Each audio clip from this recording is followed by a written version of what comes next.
Let me start off by saying I am not a pacifist. I am a practical realist. And I'm also someone who his whole life has been haunted by war. I grew up in the midst of the Cold War, when the idea of nuclear annihilation seemed very real, and it seemed very real every day. So much so that when we had a small earthquake where I grew up, I thought it was the beginning of nuclear war. I turned on the television and was much relieved because I knew the electromagnetic pulse would have knocked out all the signals, and I saw early morning news. I was in suburban New York at the time, so I wasn't expecting an earthquake. And when 1989 happened, I thought the nightmare was over. I'd been raised to think that the Soviet Union were monsters, that we were locked in this titanic struggle, pitting the forces of good against the forces of evil, the forces of freedom against the forces of tyranny. And even as 1989 approached, and certainly in the years after, I realized that I had, if not been lied to, been critically misinformed. The Soviets, the Russians, their allies were not monsters. And the West had supported dictators of its own in Central America, in Southeast Asia, had condoned torture. So where was the right and the wrong in all this? I didn't know. But at least I thought the threat of nuclear annihilation was gone, that we would know peace. And indeed, since 1989, we have experienced the longest period of relative peace that I, as a historian, am aware of. But it's hardly been complete. The wars that kill thousands, tens of thousands, hundreds of thousands continue around the world. And the West, and the US in particular, is very much a part of it. In fact, one could make the argument that the US has been more or less continuously at war since the end of the Second World War, something that Eisenhower warned us about, the military-industrial complex. But those answers have been tried and tested and criticized. We know the influence that the armaments industry has on politics, and we struggle with it. And I tried to quest around for something more fundamental. And I started to look at, culturally, how we view war itself. And what I realized is, despite its destructive characteristics, despite any historian who looks back at war and sees that most wars, especially most modern wars, were just not worth it. They didn't accomplish what they set out to accomplish.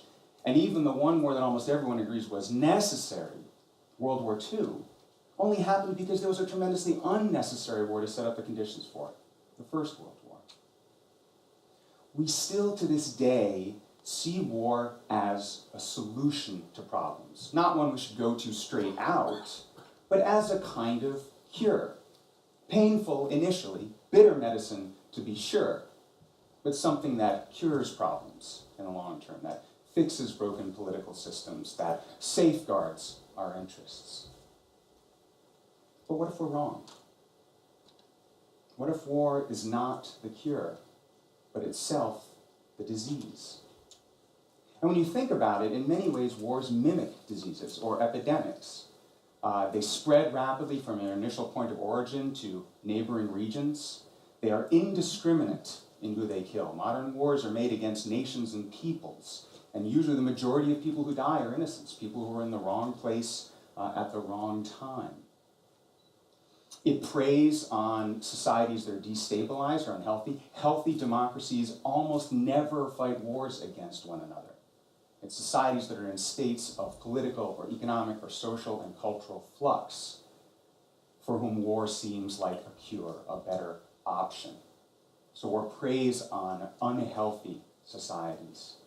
And unfortunately, I think in the US, due to political paralysis, due to social differences, due to the incredible tension that's building, we're increasingly becoming a society that's facing that kind of dysfunction in which war seems like a solution. Now, I don't want to stretch that metaphor too far, but I'm here to talk about a possible solution. It's always easy to identify the problem, right? Coming up with a cure is a lot harder. Well, what if we treat war the same way we would treat any other public health issue? A disease that we want to prevent. How would we go about it? Well, again, the same way we would deal with any other public health issue. We'd start with awareness, letting the public know that this is a problem, that this is a hazard that's out there. Then we move on to education. as objectively as possible. We talk about the symptoms of this disease and where it comes from and how it spreads. Having done awareness and education, we move on to prevention. I'll come back to prevention in a moment. And then the final phase, treatment. We treat those who've experienced this disease as victims. Now this is difficult because we want to treat soldiers in wars as heroes. We want to show our respect and honor them. I would say the best way to respect and honor them is not to send them to war. And also to make sure they have education, health benefits, family benefits, things that we do critically neglect in our societies. Anyone who's seen the states of some of the VA hospitals and military hospitals knows what I'm talking about. But what about prevention, that most important one? The rest is all really about, the real capstone of dealing with a public health issue is prevention. How do we prevent it? We prevent it by identifying and addressing the root causes of it. Inequality, blind nationalism, racism, and the vector, the arms industry. The United States, Britain, France, China, Russia, the arms industry is one of their largest exports. Now think about that. Think about comparing that to a disease. Would we want to export a hideous, fatal disease to people? Why would we do this thing? And I joked the other day that in that way war is like a sexually transmitted disease, that the act of it seems pleasurable or even beneficial, and then months later or weeks later it's profoundly uncomfortable.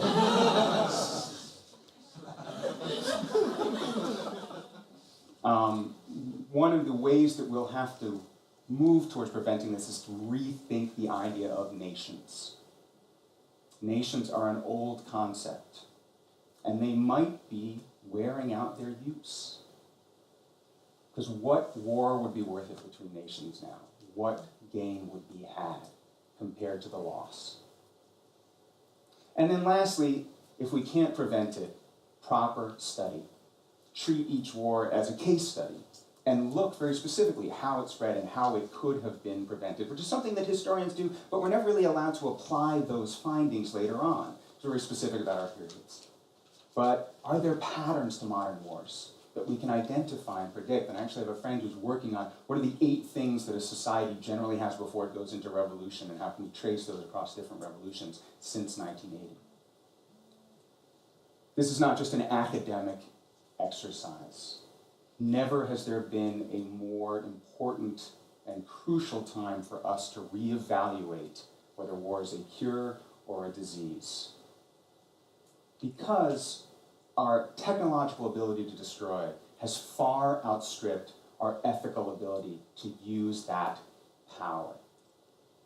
We stand at a tipping point.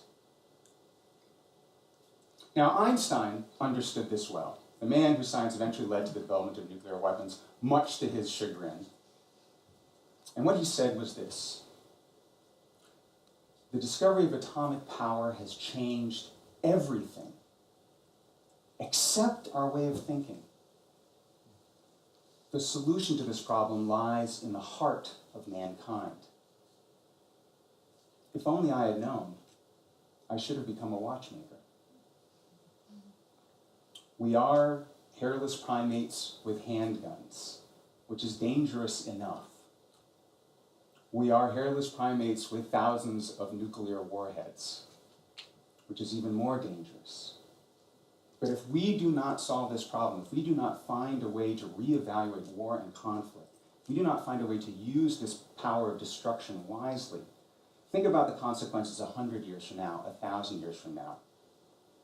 A hairless primate with a handgun is dangerous. A hairless primate with 1,000 nuclear warheads is more dangerous. But what about a hairless primate with the power to trigger a supernova or to create a supermassive black hole? That time will come. This imbalance between ethics and power, given enough time, poses an existential threat to the universe as we know it. The stakes could not be higher. So let's find a way to cure the war disease. It's only normalized now because we think of it as natural. It's just part of human nature. You just have to learn to live with it or really die with it. That's the same thing they said about smallpox and polio, isn't it?